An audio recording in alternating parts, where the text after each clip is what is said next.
नमस्कार दोस्तों, आप सभी को हमारे यूट्यूब चैनल झार शिक्षा में स्वागत है।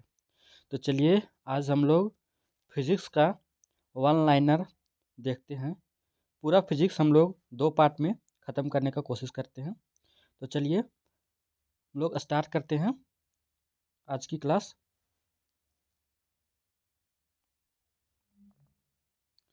पहला पॉइंट है कि एसआई पद्धति में ताप का नया मात्रक डिग्री सेल्सियस है। एसआई पद्धति में आवृत्ति का पुराना मात्रक कंपन प्रति सेकंड यानी सीपीएस है। एसआई पद्धति में आवृत्ति का नया मात्रक हर्ट्ज है। एसआई पद्धति में ज्योति तीव्रता का पुराना मात्रक कैंडेला शक्ति है।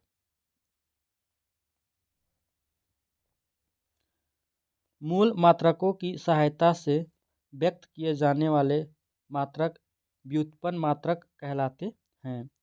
लंबी यानी बहुत लंबी दूरियों को मापने के लिए प्रकाश वर्ष का प्रयोग किया जाता है। एक प्रकाश वर्ष 9.46 × 10⁻15 मीटर के तुल्य होता है। दूरी मापने की सबसे बड़ी इकाई पारसेक है। एक पारसेक 3.26 प्रकाश वर्ष के तुल्य होता है।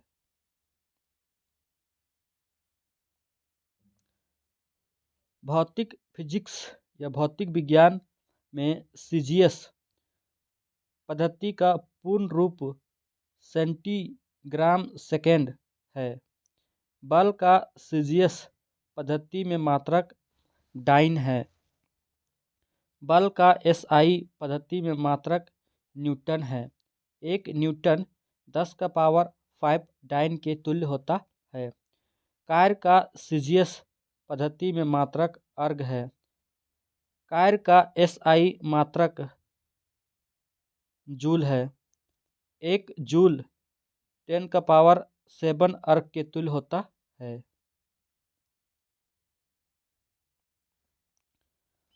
भौतिक विज्ञान में बहुत छोटी और बहुत बड़ी राशियों के मानों को 10 की घात के रूप में व्यक्त किया जाता है। एक एंगस्ट्रॉम 10⁻−10 मीटर के तुल्य होता है। एक माइक्रोन 10⁻−6 मीटर के तुल्य होता है। 10⁻18 का विशेष नाम एक्सा तथा प्रतीक ई है। अदिश राशि में परिमाण होती है लेकिन दिशा नहीं होती है। सदिश राशि में परिमाण है, दिशा दोनों होते हैं। अदिश राशियों के उदाहरण द्रव्यमान, चाल, आयतन, कार्य, समय, ऊर्जा, विद्युत धारा, ताप, दाब तथा दूरी है।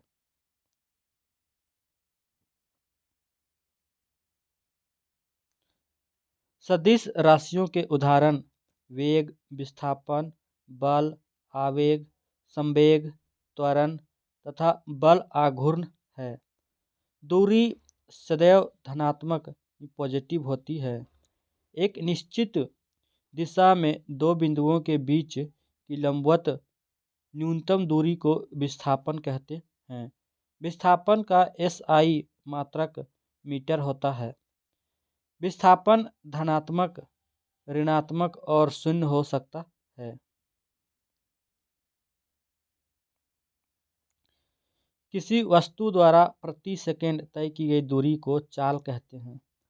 चाल बराबर दूरी बट्टा समय होता है। चाल का एसआई मात्रक मीटर प्रति सेकंड होता है। वेग का एसआई मात्रक मीटर प्रति सेकंड होता है। किसी वस्तु के वेग में परिवर्तन की दर त्वरण कहते हैं।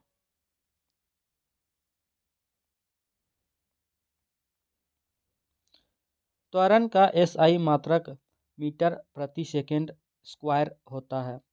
यदि समय के साथ किसी वस्तु का वेग घटता है तो त्वरण ऋणात्मक होता है। ऋणात्मक त्वरण मंदन कहलाता है। जब कोई वस्तु किसी वृत्ताकार मार्ग पर गति करती है तो उसकी गति को वृत्तीय गति कहते हैं। समरूप वृत्तीय गति त्वरित गति होती है। कोणीय वेग को ओमेगा से प्रकट किया जाता है। रेखीय चाल कोणीय चाल इंटू त्रिज्या के गुणनफल के बराबर होता है। भौतिकी का पिता न्यूटन को कहा जाता है। न्यूटन ने गति के नियम प्रिंसिपिया नामक पुस्तक में प्रतिपादित किया है। न्यूटन ने 1637 ईस्वी में गति के नियम को प्रतिपादित किया था। गति के प्रथम नियम को गैलीलियो का नियम या जड़त्व का नियम के नाम से भी जाना जाता है।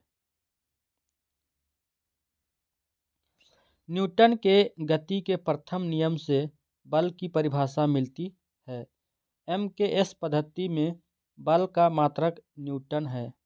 बल द्रव्यमान और त्वरण का गुणनफल है। पृथ्वी तल पर गुरुत्वीय त्वरण का मान 9.8 मीटर प्रति सेकंड स्क्वायर होता है। यदि कोई वस्तु विरामावस्था में हो तो उसका वेग 0 होगा। जब कोई पिंड विरामावस्था से चलना प्रारंभ करता है तो उसका वेग 0 होगा। कोई पिंड एक समान वेग से गतिमान है तो उसमें त्वरण 0 होगा। जब कोई व्यक्ति चंद्रमा पर उतरता है तो उसके भार में कमी प्रतीत होती है।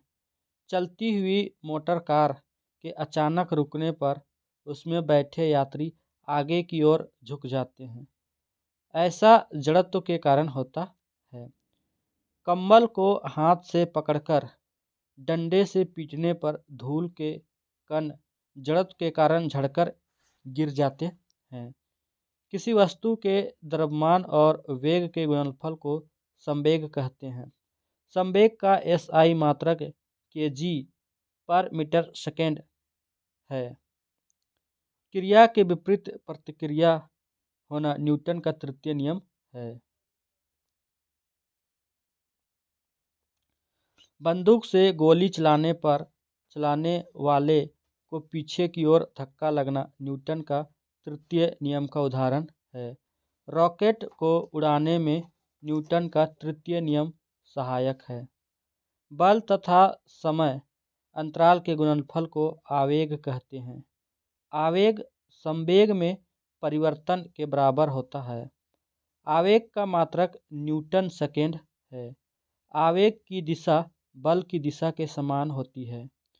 अभिकेंद्रीय बल के अभाव में वस्तु वृत्ताकार मार्ग पर नहीं चल सकती है।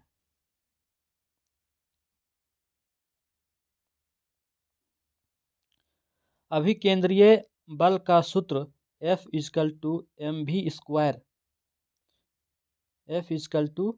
mv²r होता है, जहाँ m पिंड का द्रव्यमान, v चाल और r त्रिज्या होता है। अपकेंद्रीय बल छद्म बल या जड़त्वीय बल है। अपकेंद्रीय बल की दिशा अभिकेंद्रीय बल के विपरीत होती है। दूध से मक्खन निकालने की मशीन अपकेंद्रीय बल के सिद्धांत पर कार्य करती है।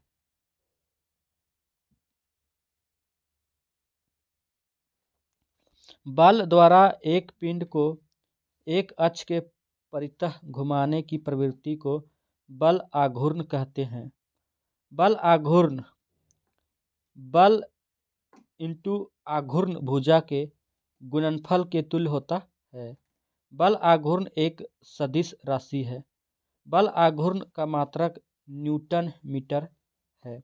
1 kg भार 9.8 न्यूटन के बराबर होता है।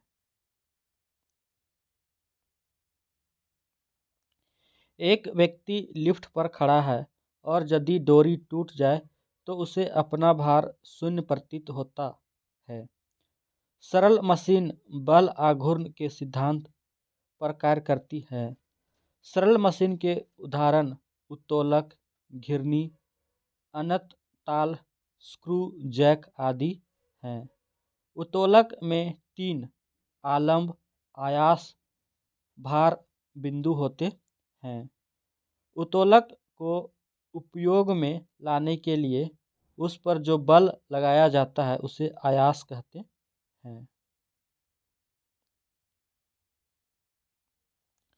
उत्तोलक के द्वारा जो बोझ उठाया जाता है अथवा रुकावट हटाई जाती है उसे भार कहते हैं। उत्तोलक 3 प्रकार प्रथम, द्वितीय एवं तृतीय श्रेणी के होते हैं। प्रथम श्रेणी के उत्तोलक तुला, कैंची, प्लास, सिंडासी, कील, उखाड़ने की मशीन, साइकिल का ब्रेक, हैंडपंप है। द्वितीय श्रेणी के उत्तोलक सरौता, नींबू निचोड़ने की मशीन, एक पहिए की कूड़ा ढोने की गाड़ी। तृतीय श्रेणी के उत्तोलक चिमटा, हल, मनुष्य का हाथ है।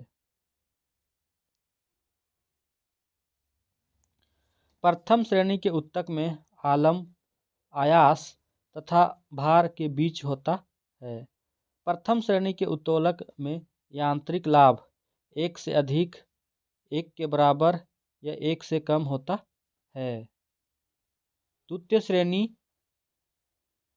के उत्तोलक में आलम्ब तथा आयास के बीच भार होता है। द्वितीय श्रेणी के उत्तोलकों में यांत्रिक लाभ सदैव 1 से अधिक होता है।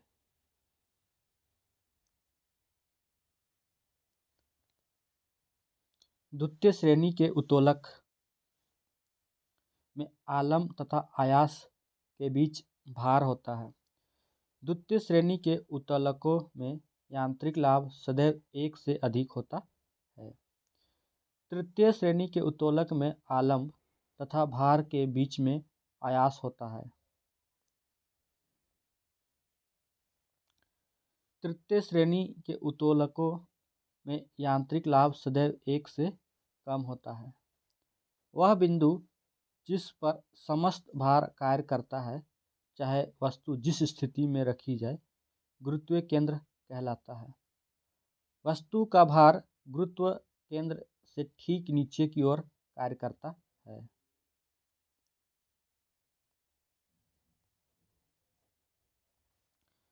गुरुत्व केंद्र पर वस्तु के भार के बराबर ऊपरी मुखी बल लगाकर वस्तु को संतुलित रखा जा सकता है। संतुलित 3 प्रकार स्थायी, अस्थायी तथा उदासीन के होते हैं। बल तथा बल की दिशा में वस्तु के विस्थापन का गुणनफल कार्य के बराबर होता है। कार्य का बल तथा विस्थापन के संबंध में समीकरण work done equal to Fs cos theta है। किसी वस्तु की कार्य करने की क्षमता को ऊर्जा कहते हैं। ऊर्जा एक अदिश राशि है। ऊर्जा का SI मात्रक जूल है। कार्य द्वारा प्राप्त ऊर्जा यांत्रिक ऊर्जा कहलाती है। यांत्रिक ऊर्जा 2 प्रकार गतिज ऊर्जा एवं स्थितिज ऊर्जा की होती है। किसी वस्तु में उसकी गति के कारण कार्य करने की जो क्षमता आ जाती है उस वस्तु की गतिज ऊर्जा कहते हैं। यदि m द्रव्यमान की वस्तु v वेग से चल रही हो तो गतिज ऊर्जा हाफ mv² होगी, यानी कि kinetic energy equal to half mv²। जब किसी वस्तु में विशेष अवस्था या स्थिति के कारण कार्य करने की क्षमता आ जाती है तो उसे स्थितिज ऊर्जा कहते हैं। गुरुत्व बल के विरुद्ध स्थितिज या संचित ऊर्जा का व्यंजक potential energy equal to mgh है, जहाँ m द्रव्यमान, g गुरुत्व जनित त्वरण और h ऊंचाई है। बांध बनाकर इकट्ठा किए गए पानी की ऊर्जा स्थितिज ऊर्जा का उदाहरण है। यानी कि बांध बनाकर जो पानी इकट्ठा किया जाता है उसमें जो ऊर्जा होती है वो स्थितिज ऊर्जा होती है। घड़ी की चाबी की जांच घड़ी की चाबी की ऊर्जा तथा तनी हुई स्प्रिंग या कमानी की ऊर्जा स्थितिज ऊर्जा के उदाहरण हैं। ऊर्जा को न तो उत्पन्न किया जा सकता है और न ही नष्ट। यह ऊर्जा संरक्षण का नियम है। डायनेमो यांत्रिक ऊर्जा का रूपांतरण विद्युत ऊर्जा में करता है। माइक्रोफोन ध्वनि ऊर्जा का रूपांतरण विद्युत ऊर्जा में करता है।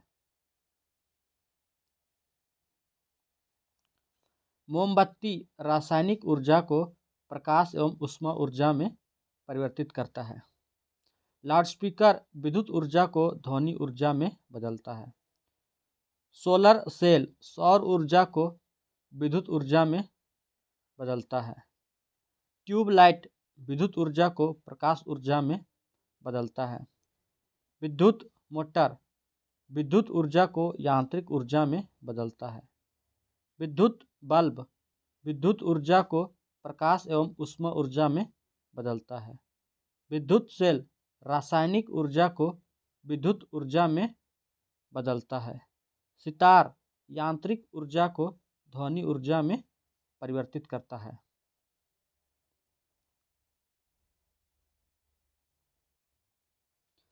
संवेग एवं गतिज ऊर्जा में संबंध यानी kinetic energy equal to p²/2m, जहाँ p संवेग यानी कि m भी है।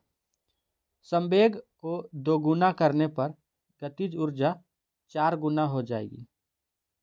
कार्य करने की दर को शक्ति कहते हैं।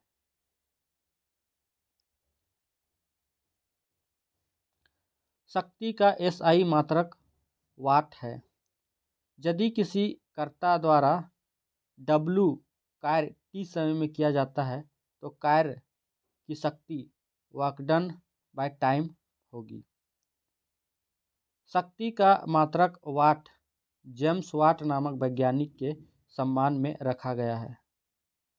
वाट का मान kg मीटर स्क्वायर पर सेकेंड क्यूब के तुल्य होता है। 1 किलोवाट 1000 वाट के तुल्य होता है। 1 मेगावाट 10⁻6 वाट के तुल्य होता है। शक्ति का एक अन्य मात्रक अश्व शक्ति है। एक अश्व शक्ति 746 वाट के तुल्य होता है। 1 वाट सेकेंड 1 जूल के तुल्य होता है।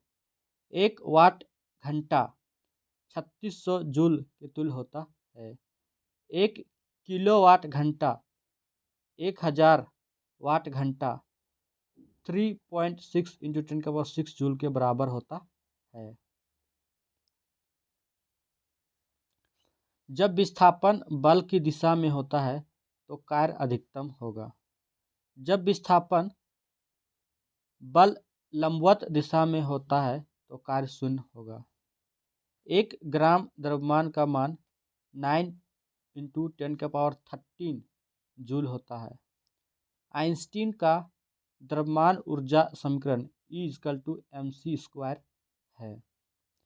एक मशीन 100 जूल कार्य 10 सेकेंड में करती है तो उसकी शक्ति 10 वाट होगी। 2 पिंडों के बीच लगने वाले बल को गुरुत्वाकर्षण बल कहते हैं। गुरुत्वाकर्षण के नियम का प्रतिपादन न्यूटन ने किया है।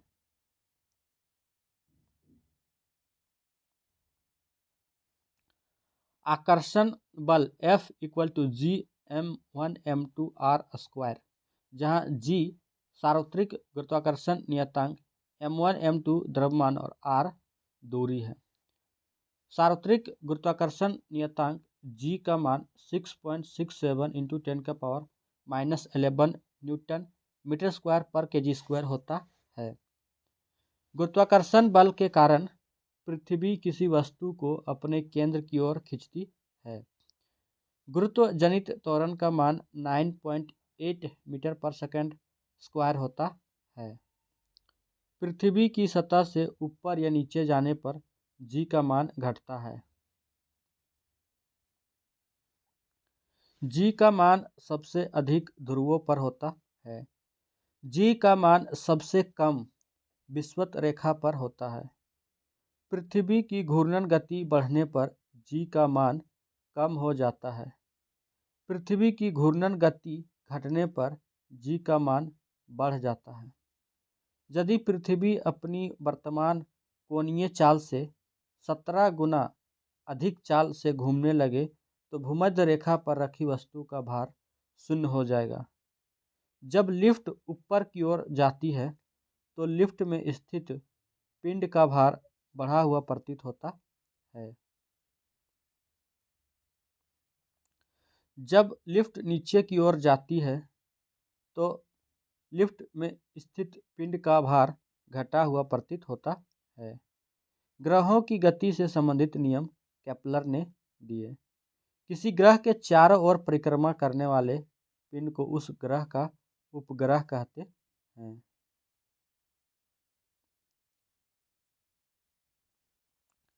चंद्रमा पृथ्वी का एक उपग्रह है।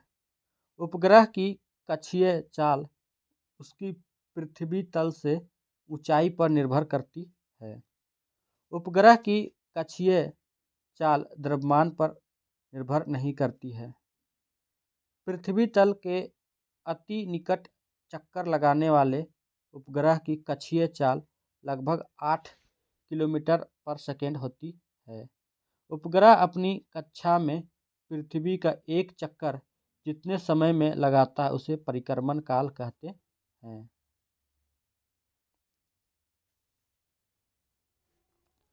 पृथ्वी के अति निकट चक्कर लगाने वाले उपग्रह का परिक्रमण काल 1 घंटा 24 मिनट होता है। भूस्थायी उपग्रह पृथ्वी तल से लगभग 3600 किलोमीटर ऊंचाई पर रहकर पृथ्वी की परिक्रमा करता है। भूतुल्यकालिक कक्षा में संचार उपग्रह स्थापित करने की संभावना सबसे पहले आर्थर सी क्लार्क ने व्यक्त की थी। प्लायन वेग कक्षीय वेग का √2 गुना होता है। चंद्रमा पर गुरुत्वीय त्वरण का मान पृथ्वी तल पर गुरुत्वीय त्वरण का 1/6 गुना होता है। किसी सतह के एकांक क्षेत्रफल पर लगने वाले बल को दाब कहते हैं। बल, दाब तथा क्षेत्रफल में संबंध P = F/, यानी कि प्रेशर = फोर्स बाय एरिया है। दाब का SI मात्रक न्यूटन पर मीटर स्क्वायर या पास्कल है। दाब एक प्रकार की अदिश राशि है। वह दाब जो पारे के 76 सेंटीमीटर लंबे कॉलम द्वारा 0 डिग्री सेल्सियस पर 45 डिग्री अक्षांश पर समुद्र तल पर लगाया जाता है, वायुमंडलीय दाब कहलाता है। वायुमंडलीय दाब का SI मात्रक बार है। एक बार 10⁵ न्यूटन पर मीटर स्क्वायर के तुल्य होता है। पृथ्वी की सतह से ऊपर जाने पर वायुमंडलीय दाब कम हो जाता है। पहाड़ों पर खाना बनाने में कठिनाई का कारण वायुमंडलीय दाब की कमी है। वायुयान में बैठे यात्री के फाउंटेन पेन से स्याही रिसने का कारण वायुमंडलीय दाब की कमी है। वायुमंडलीय दाब को बैरोमीटर से मापते हैं। यदि अचानक बैरोमीटर का पाठ्यांक गिर जाता है तो यह आंधी तूफान आने की संभावना का संकेत देता है। यदि बैरोमीटर का पाठ्यांक धीरे धीरे गिरता है तो वर्षा होने की संभावना होती है। यदि बैरोमीटर का पाठ्यांक धीरे धीरे ऊपर चढ़ता है तो दिन साफ होने की संभावना होती है। द्रव के अणुओं द्वारा बर्तन की दीवार अथवा तली के प्रति एकांक क्षेत्रफल पर लगने वाले बल को द्रव का दाब कहते हैं।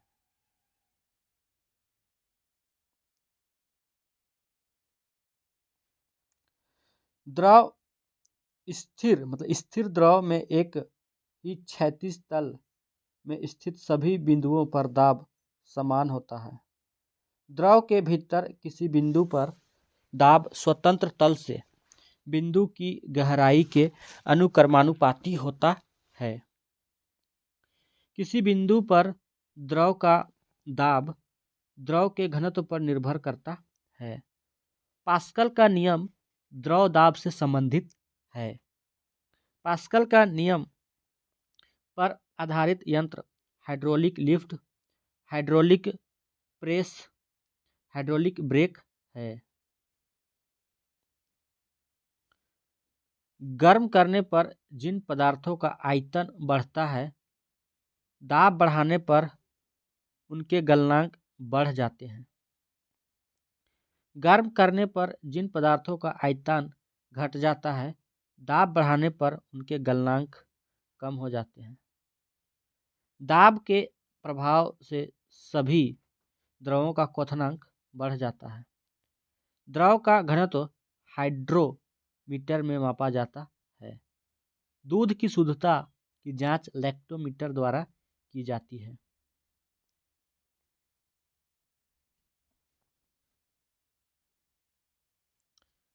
पानी की भरी बोतल में सबसे अधिक दाब बोतल की पेंदी पर होगा।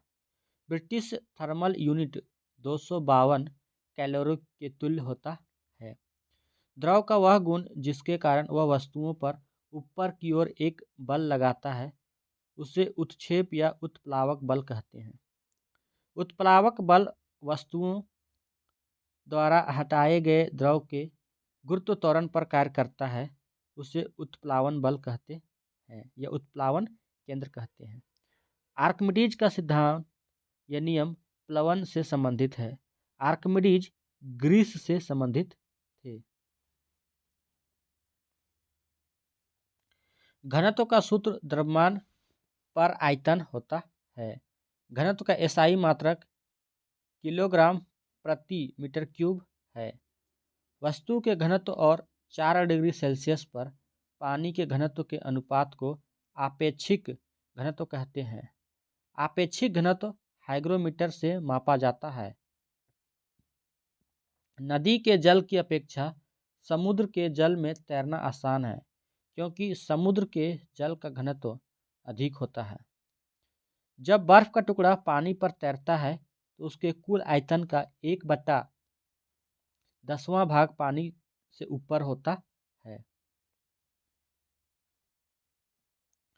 कोई नाव अपने आयतन के बराबर पानी हटाने पर वह डूब जाएगी।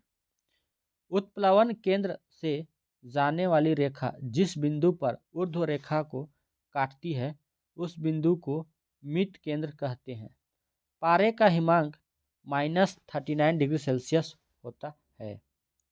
एक ही पदार्थ के अणुओं के मध्य लगने वाले आकर्षण बल को सहसंजक बल कहते हैं। गैसों में सहसंजक बल का मान नगण्य होता है। दो भिन्न पदार्थों के अणुओं के बीच लगने वाले आकर्षण बल को आसंजक बल कहते हैं। आसंजक बल के कारण एक वस्तु दूसरी से चिपकती है। पृष्ठ तनाव का एसआई मात्रक न्यूटन प्रति मीटर है।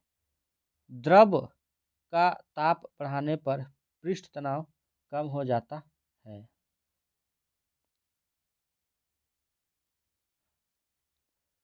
द्रव का ताप क्रांतिक ताप तक बढ़ाने पर पृष्ठ तनाव शून्य हो जाता है। जल की बूंद पृष्ठ तनाव के कारण गोल होती है। पानी के ऊपर तेल तैरता है, क्योंकि तेल का पृष्ठ तनाव पानी से कम होता है। एक ऐसी खोखली नली जिसकी त्रिज्या बहुत कम तथा एक समान होती है, केस नली कहलाती है। केस नली में द्रव के ऊपर चढ़ने या नीचे उतरने की घटना को केशिकत्व कहते हैं। लालटेन या लैंप की बत्ती में केशिकत्व के कारण तेल ऊपर चढ़ता है। पेड़ पौधों की शाखाओं, तनों और पत्तियों तक जल और आवश्यक लवण केशिकत्व के कारण पहुँचते हैं। साबुन के घोल के बुलबुले बड़े बनते हैं क्योंकि जल में साबुन घोलने पर उसका पृष्ठ तनाव कम हो जाता है।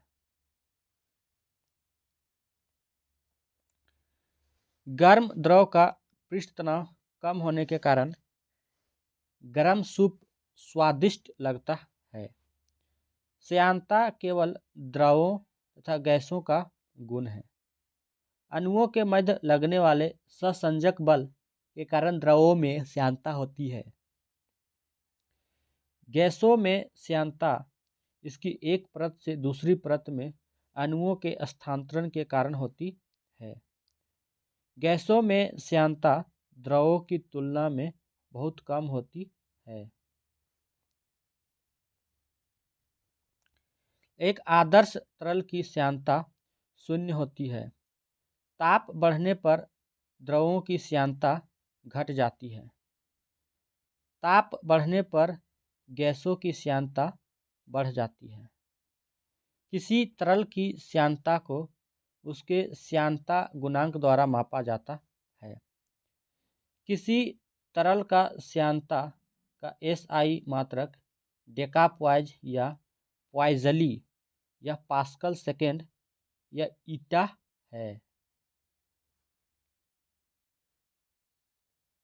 सीमांत वेग की अवस्था में वस्तु पर कार्य करने वाले सभी बलों का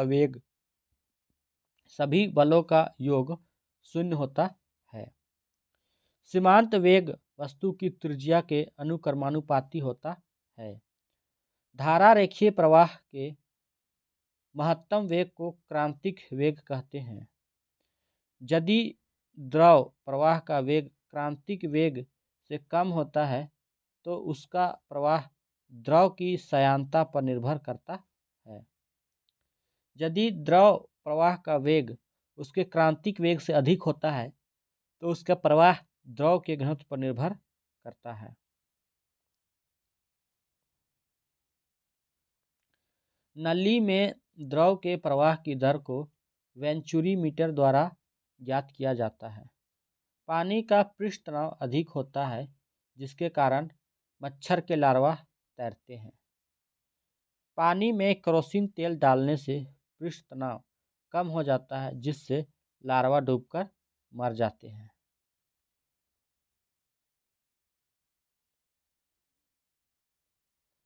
किसी तार पर विरूपक बल लगाने पर उसकी प्रारंभिक लंबाई L में वृद्धि L होती है तो L/L को विकृति कहते हैं। प्रतिबल तथा विकृति के अनुपात को तार के पदार्थ की प्रत्यास्थता का यंग मापक कहते हैं।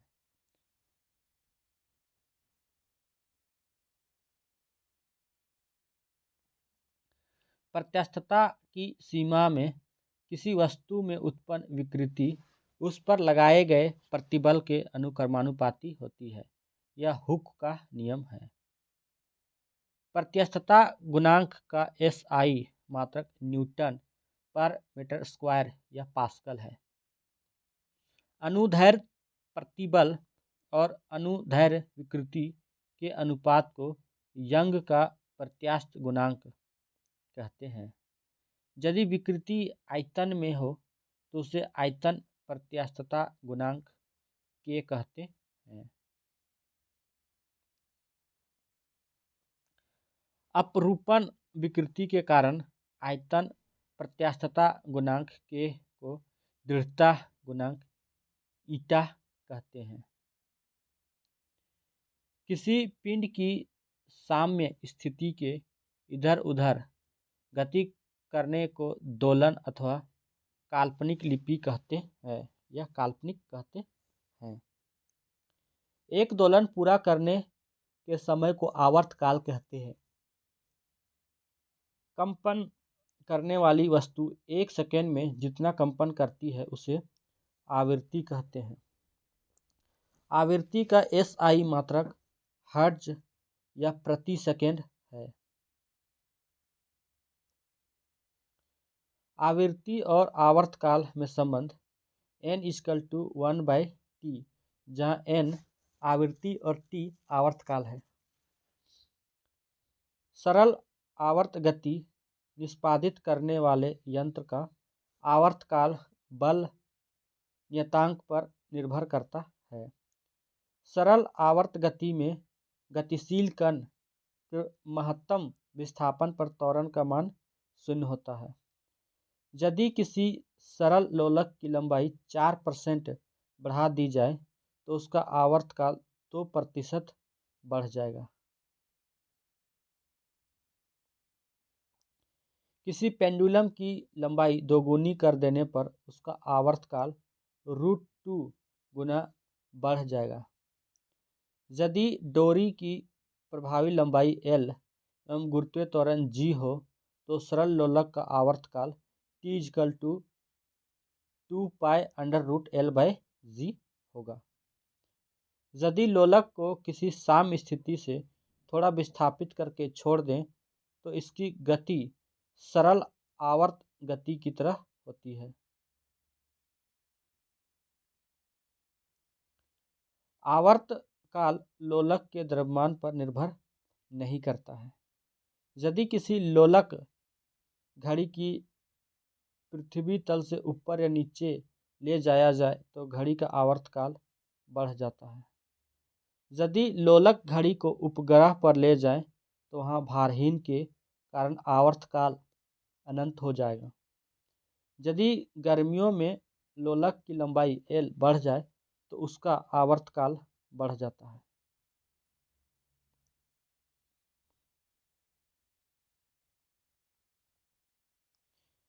यदि सर्दियों में लोलक की लंबाई यानी L कम हो जाए तो उसका आवर्तकाल कम हो जाएगा। चंद्रमा पर लोलक घड़ी को ले जाने पर उसका आवर्तकाल बढ़ जाएगा क्योंकि चंद्रमा पर G का मान पृथ्वी के G के मान का 1/6 गुना है।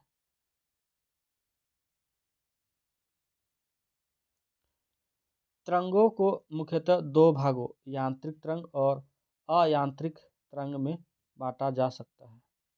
यांत्रिक तरंगों को मुख्यतः दो भागों अनुदैर्ध्य तरंग और अनुप्रस्थ तरंग में बांटा गया है। जो तरंगें सुनने की संवेदना उत्पन्न करती है ध्वनि तरंग कहलाती है।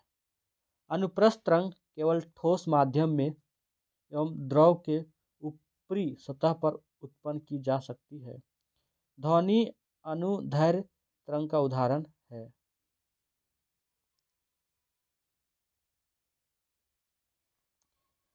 किसी माध्यम में विक्षोभ के संचरण के लिए तरंग कहा जाता है। सभी विद्युत चुंबकीय तरंगों की चाल प्रकाश की चाल के बराबर होती है। सभी विद्युत चुंबकीय तरंगें फोटोन की बनी होती है। विद्युत चुंबकीय तरंगों का तरंगदैर्ध्य परिसर 10⁻⁻14 मीटर से लेकर 10⁻⁴ मीटर तक होता है। विद्युत चुंबकीय तरंगों की अवधारणा का प्रतिपादन मैक्सवेल ने किया।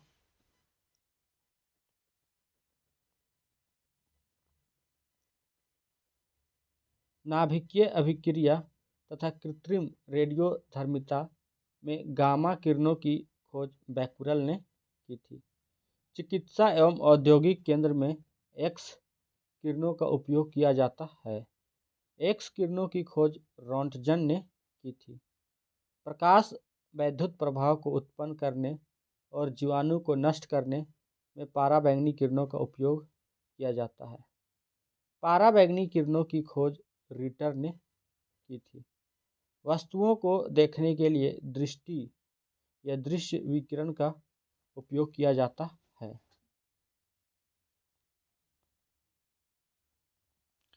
दृश्य विकिरण की खोज न्यूटन ने की थी। कुहरे में फोटोग्राफी करने में अवरक्त विकिरण का उपयोग किया जाता है। अवरक्त विकिरण की खोज हर्शले ने की थी।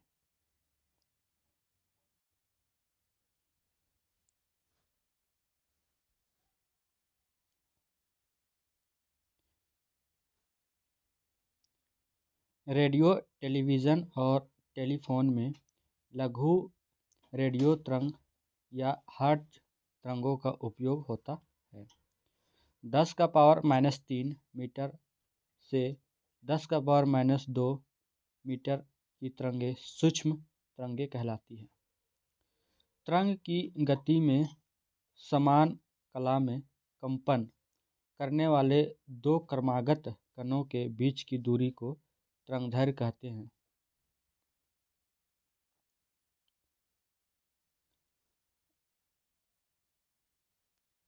तरंगदैर्घ्य की आवृत्ति n, तरंगदैर्घ्य लैम्ब्डा, तरंगदैर्घ्य के वेग v में संबंध v n लैम्ब्डा है। यदि दो तरंगों की आवृत्तियों का अनुपात 1:2 है तो आवर्त कालों का अनुपात 2:1 होगा।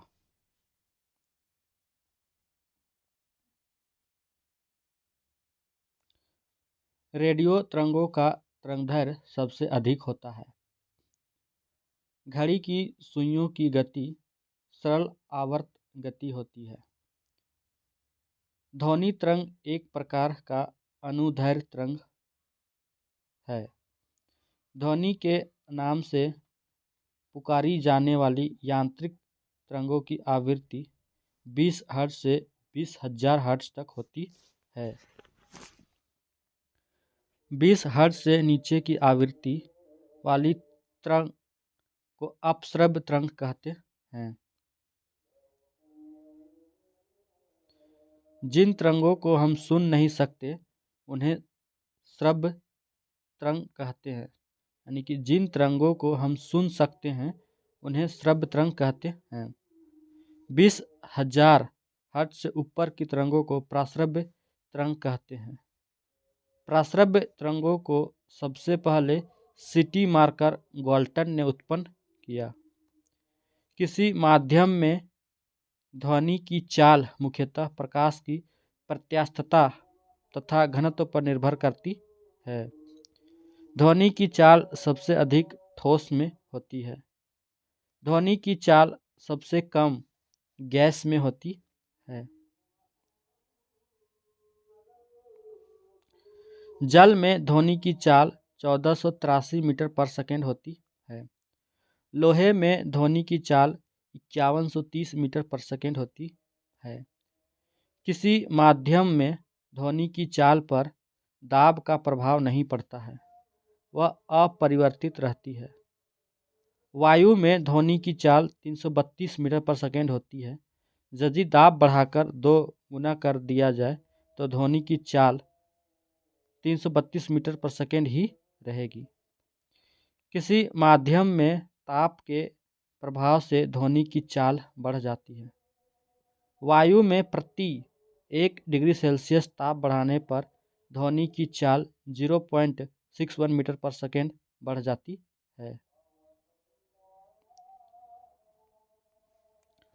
ध्वनि में मुख्यतः 3 लक्षण तीव्रता, तारतम्य और गुणता होते हैं। ध्वनि की तीव्रता व्यक्त करने का मात्रक बेल है। ध्वनि की निरपेक्ष तीव्रता को वाट मीटर पर स्क्वायर से व्यक्त किया जाता है। डेसिबल बेल का 10वां भाग है। ध्वनि के तारतम्य के कारण ध्वनि को मोटी या पतली कहा जाता है। तारतम्य आवृत्ति पर निर्भर करता है। अयांत्रिक तरंगें सदैव अनुप्रस्थ होती है। अयांत्रिक तरंगों की चाल प्रकाश के चाल के बराबर होती है।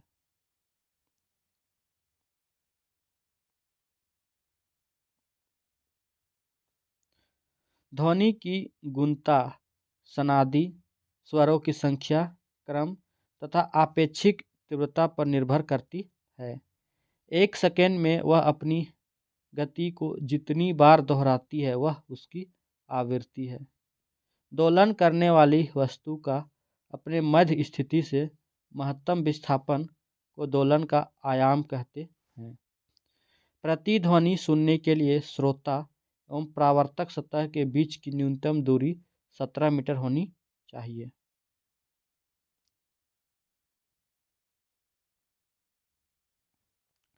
कान पर ध्वनि का प्रभाव 1/10 सेकेंड तक रहता है। ध्वनि के अपवर्तन के कारण ध्वनि रात में अधिक और दिन में कम सुनाई देती है।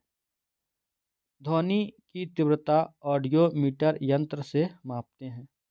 अनुनाद में प्रणोदित कंपनों को आवृत्ति वस्तु की स्वाभाविक आवृत्ति के बराबर होती है।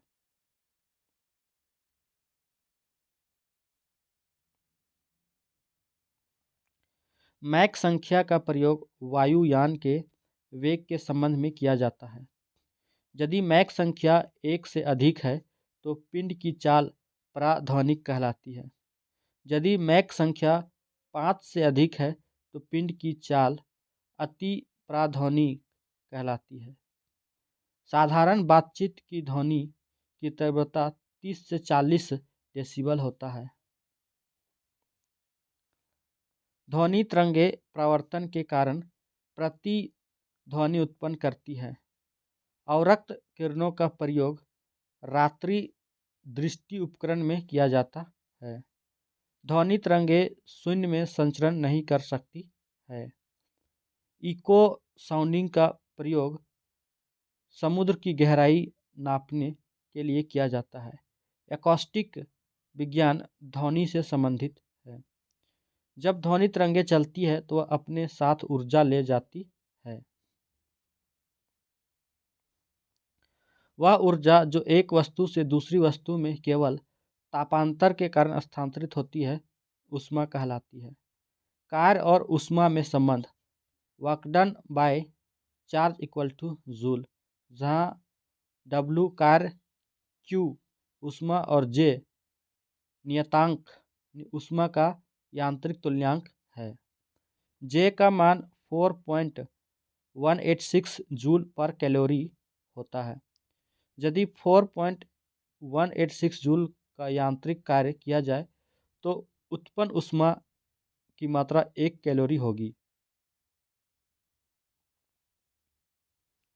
ऊष्मा का SI मात्रक जूल है। 1 ग्राम जल का ताप 10 डिग्री सेल्सियस बढ़ाने के लिए आवश्यक ऊष्मा की मात्रा को कैलोरी कहते हैं। 1 ग्राम शुद्ध जल का ताप 14.5 डिग्री सेल्सियस से 15.5 डिग्री सेल्सियस तक बढ़ाने के लिए आवश्यक ऊष्मा की मात्रा को अंतर्राष्ट्रीय कैलोरी कहा जाता है। 1 पाउंड जल का ताप 1 डिग्री फ़ारेनहाइट बढ़ाने के लिए आवश्यक ऊष्मा की मात्रा को 1 ब्रिटिश थर्मल यूनिट कहते हैं। 1 BTU इक्वल टू 252 कैलोरी के तुल्य होता है।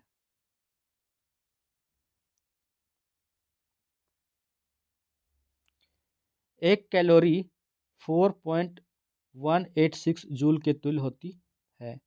1 किलो कैलोरी 4186 जूल के तुल्य होती है। एक वस्तु से दूसरी वस्तु में ऊर्जा का स्थानांतरण ताप के कारण होता है। ताप मापने के लिए जो उपकरण प्रयोग लाया जाता है उसे तापमापी कहते हैं। सेल्सियस पैमाने में हिमांक को 0 डिग्री से तथा भाप बिंदु को 100 डिग्री सेल्सियस से अंकित किया जाता है।